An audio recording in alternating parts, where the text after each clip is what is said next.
and he's got a mouthful of food. He's eating his lunch. And I walk up to him to shake his hand, and it takes him like 8 seconds to get out of the fucking grips of this couch and its gravitational pull. Jupiter the couch. He doesn't have a good time with couches, that guy, does he? No. He gets up, he wipes his mouth with his sleeve and goes, "Hey man, all right, yeah, all right, yeah. You're reading for sugar, man. Yeah. Great, that is great. That's just great. It's just terrific." The guy is the fucking sun. He's the brightest, most amazing human. There's got a gravitational pull to him. The couch was stuck to him, not the other way around.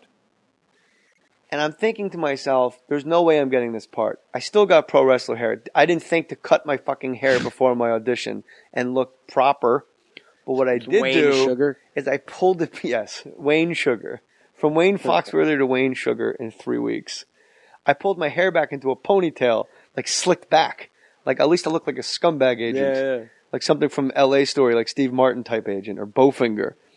And I bought like off the rack at Macy's just like a suit jacket with a t-shirt underneath, blue jeans, and I had like motorcycle boots. Like if you squint, I might look like I'm dressed up. I was a wreck. I do the audition with Tom. Tom Cruise has no script in front of him. He knows every scene by heart of the movie. Fascinating. And I guess that's how you become a guy like Tom Cruise, is know your movie by heart. They go, "You want to start on page 28? And I say, "Sure." And he goes, "Yeah." And he just leans forward and goes, "So what's up?" And I go, "Nothing." And I go, "Oh my God, no, that's the actual line in the script." You started. He knows what the scene is by the page number in his mind, almost like a savant. That's fucking crazy. And I'm assuming he didn't just make that exception for me. He probably does that all the time. Here, I'll tell you the exact moment I got the part. He and I are going back and forth. I'm asking him, "Is Cronin's okay for lunch?" "Yeah, this is Bob Sugar. He's a young agent." And I'm like, "Hey, man." And we're doing the scene. Then there's the firing scene where I say, "I came here to let you go." And he goes, "Excuse me?" And I go, "It's real. You should say something." And then he looks at me and he looks around the restaurant. And then he's supposed to say, "You ungrateful, unctuous." And then I say, "You did this to yourself. You wanted smaller." You know what it was like for me? But there's a part, I forget the exact part of dialogue, but there was, I guess it was up top, where I sit down, I said, he says, "So what's up?" And I go, "I came here to fire you." This has to be the part, because it's the only part that's open-ended. And he stares at me in disbelief, and in the script, there's a beat, and I say, "It's real. You should say something." But when we were doing it, we already had a scene under our belts prior to this. So I tell him, "I came here to fire you." And I got my posture perfect. And I'm looking at Tom, who's still on the stupid couch. And he's a little shorter than me in real life. And I am looking down at Tom Cruise. And when I tell you 30 seconds went by, I'm telling you, Matt, 30 seconds went by where I just stared at Tom Cruise like, "You sad, pathetic fucking little man." But everyone in the room is getting anxious that I have forgotten my line. And I become aware of this. I guess being a comic, working with energy and figuring it out, how a room feels, I'm well aware of the fact that they think I fucking forgot what to say. And the only way I can convey to them, "I got it, I didn't forget anything," is to continue to stare at Tom like I've just left his house and murdered his family. And I just keep looking at Tom, and now I'm feeding off of this. And I realize everyone in the room is super uncomfortable because they think I fucked up, and I'm staring at Tom waiting for him to speak. But I'm looking into Tom's eyes, and Tom's looking back at me like he is going to fucking kill me. His character. A lot of times when you audition, the guy goes, "Oh man, I can't believe this. This is terrible." Tom Cruise knew how large the occasion was, and he tried to kick my teeth in with it. He got the biggest bat out of the bat rack, and he went up to the plate in Game 7, 2 outs in the World Series, and he tried to fucking beat my face in behind the plate with this bat. And I wasn't having it. But it was the coolest thing because him being so great, He's an underrated actor. I love Vanilla Sky. Magnolia is one of my. He's amazing in that. Respect the cock. And I realized he knows I didn't forget. And if I got him on the hook, these people can all go away. I got the guy I need to get. However, I don't want the script supervisor fucking this up by going, it's real, you should say something. Where I'm like, bitch, I know what the fucking line is. We were having a moment. So I now have to time out how long I can redline this vehicle before it just blows apart in my face. So I get that shit up to like 30 seconds, 31 seconds. And real quiet I go, it's real. You should say something.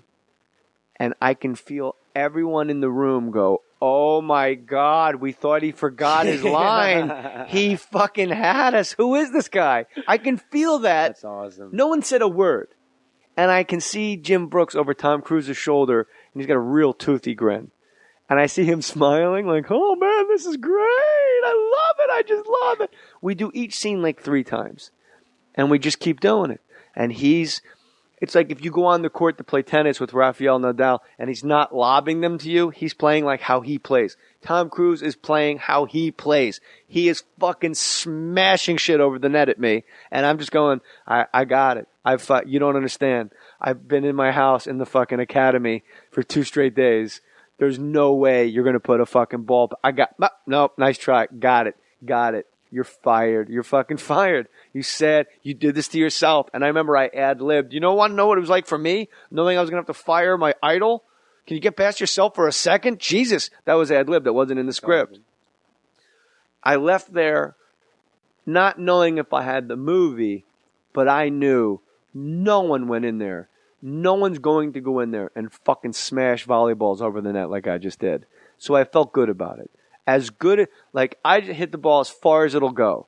If your fence is 440 feet and you fucking cheat me out of a bomb, that's your business. But everyone in the stands know he fucking gave that thing a ride. Holy shit. I crushed that fucking ball. I'm on the Jeff Foxworthy show. This is Jay Mohr. You're listening to More Stories. I've answered your hashtag, how'd you get Jerry Maguire? More stories. Hopefully this will lead to more hashtags and we can get down to all the business. I'm laying down in my trailer during lunch at the Jeff Foxworthy show, napping. And the phone rings in the trailer. And when the phone rings in your trailer, it's a very odd thing because they're very old phones and it's really shitty. It was at CBS Radford where it wasn't like a trailer, like a motorhome. It was like little huts, like where they'd send people to go write. So there was actually like old rotary phones and it just go, and they would call you to come to stage. But I knew like we just broke for lunch, so that's not why. And I said, hello? And he goes, Jay? And I go, yeah, I think it's the stage. And I go, I'm fucking sleeping. What do you guys want? And he goes, it's Cameron. And I go, oh, sorry. It's a little joke I play on everybody where I act like I'm in my dressing room sleeping during lunch on a sitcom. Like, I don't know what to say to this guy. Yeah, right. And I go, I thought you were the stage. And I was playing a joke because I don't want him to think I'm the irascible asshole that I was at the time. You just told someone to fuck off, you're napping. Yeah. Like, I told you I was fucking sleeping. What? And he goes, it's Cameron. I go, oh, hey, man. What's up? And he goes, I just wanted to ask you a question real quick. You did a really great job the other day, and I got a question I need to ask you regarding that. And I'm like, fuck. That's not what you hear. First of all, agents get involved. Agents call you. They like you. You got the part. Cameron Crowe's calling me directly. That's what happens when you don't get the part. He calls you and goes, it was great, kid, but we got this other guy. So you're just waiting for the but now. Yeah. He says, I got a question for you. And I go, what's up? He goes, I don't even know how to put this. I'll just say it. What are you doing about a month from now? What are you doing for 3 months? And I'm like, hopefully doing Jerry Maguire with you in Los Angeles and in Phoenix. And he goes, you were great, man. Congratulations. You're Bob Sugar, man. You're Bob Sugar. And I say, get the fuck out of here. And he goes, you're Bob Sugar. You're the guy. That's awesome. It's awesome that he called you to fuck with you first, though. Like, you know what I mean? But he wasn't, in hindsight, he's like, I don't know how to, like, I thought I was going to have a clever way to break this news to you, so I'm just going to say it. That's awesome. No, yeah. Now I got to go back and be Wayne Foxworthy And I just got the biggest movie in the world at the time. So that's how I got it. And I found out later, and Barry Katz always tells me, we always share this, if you got an opportunity, you got an audition. And it's also in the book that David Mamet, my favorite book on acting in the world, it's called True and False. When you go into audition for a movie, they don't want you. They know who they want. There's an offer out, or they're working one out. They put feelers out to this guy. You are an impediment to what they should be doing, and that is putting the movie together with the guy they want. However, if you go and give a performance that can't be denied, you can cause them a giant problem. And apparently I found out after the fact, after Bottle Rocket, which Jim Brooks produced, I think it was Luke or Owen, one of the Wilson brothers, had an offer to play Bob Sugar. Get out of here. So when I went into audition to play Bob Sugar, they already had their guy. They already knew who they wanted. Yeah. I didn't know that. I would have come undone. I would have said, well, what the hell am I going in there for? But when I did the performance I did, and when I met with Tom, and Tom tried to beat my brains out with the scene, and I just kept punching back like, no, no way, man. I created this giant fucking problem at Sony where they had to rescind an offer and tell a guy, remember, because Bottle Rocket was this awesome movie with James Caan and the Owen brothers. Amazing. It was based off the short. Bob Musgrave. Like a really fun, great movie. And it's kind of like, hey, Jim Brooks is producing this movie. Do us a solid. Do this no-name little tiny movie. And then, we'll bump you up to first class. You do Jerry Maguire. Well, now that's not going to happen because this guy came in with pro wrestler hair. And Wayne Foxworthy came in with a fucking suit jacket from Chess King out of the Willowbrook Mall in New Jersey, and he just crushed it. So we're taking your offer away. Holy shit! So when you get the opportunity, guys, you just got to kill it. If it's a job interview, never give anybody an opportunity or an excuse why you can't have it. That way, if you don't get it, you know you did everything you could, and it's not personal. My wife's mom used to always tell her, if you don't get the part, it's not personal. If you get the part, it's completely personal. That's pretty cool advice, I thought. Yeah. And then we went to do the movie, and I remember sitting at my desk with Tom Cruise to fire him on the first day. It seems like every time I get a big part that I really want to impress people with, the first day, there's no warm-up. They don't let you get your feet wet at all? Never. Like when I was on Criminal Intent, my first scene was my interrogation scene. I'm like, are you guys kidding me? Shouldn't we get to know each other? Awesome. Maybe we could do some other stuff. Me getting out of a cab, some exterior, just pick up some inserts. Nope, welcome aboard. It's 8 a.m. Sit there and let D'Onofrio take your head apart. So I'm firing Cruise, but the problem was my chair at the restaurant when I fired him was really low. So you couldn't fucking I couldn't up? Do that thing No, where I looked down at him. So I say to him, I go, I got to tell you, this is going to sound ridiculous. And he goes, what is it? And Tom Cruise, as far as acting opposite another human being, is the single greatest human.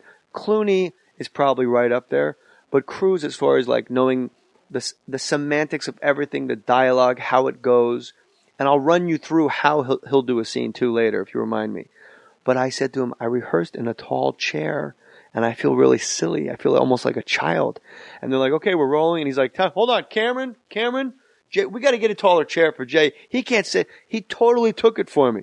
That's awesome. Like he didn't go, Jay says he needs a new chair. He goes, look at it. Look how tiny his chair is. I mean, he's going to fire me.